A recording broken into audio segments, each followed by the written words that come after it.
মাছঘাট থেকে এখন যাচ্ছি ইলসা ফেরিঘাটে। তো এখান থেকে আমাদের লঞ্চ হলো 2:30টায়, এখন বাজে প্রায় কয়টা নেই 1:30। তো আমরা অলমোস্ট 1 ঘন্টা 45 মিনিট আগে আমরা ঘাটে চলে যাব। তো ওইখানে আমরা ঘোরাঘুরি করবো, টিকিট নেব, বাকি কাজগুলো করবো। পিছনে আছে আমাদের বনি সেন্সি এবং সোহেল সেন্সি। সেন্সি কেমন? ঘুমাইছে না? আমি তো ঘুমাই গেছে বুঝি, মনে হয় চিন্তা করতেছি। সেন্সের কোনো সাউন্ড নাই, গান নাই, কিচ্ছু নাই, নিঃশ্বাসেরও শব্দ দিতেছে না। হ্যাঁ, তোলা কঠিন বড় বড় ইলিশ আমরা একদম ঘাট থেকে কিনছি, তারপরে নিজে কাটলাম, আঙ্কেলে মাখলো, আমরা বাজলাম, আমরা খাইছি। আঙ্কেল দেয় নাই।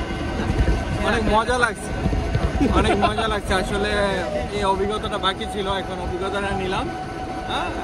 মাছঘাটে মাছ নিজ হাতে বেজে তারপর আমরা খেলাম। মানে দুর্ভাগ্যবশত আমরা ধরতে পারি নাই মাছগুলো। মাছ আমার ইচ্ছা ছিল যে জীবিত মাছ দেখবো, আসলে জীবিত মাছ দেখার কোনো সুযোগ ছিল না, কারণ ইলিশ তো সূর্যের আলো লাগলেই কি হয়ে যায়, মারা যায়। এজন্য এটা আর হলো না, মারা যায়।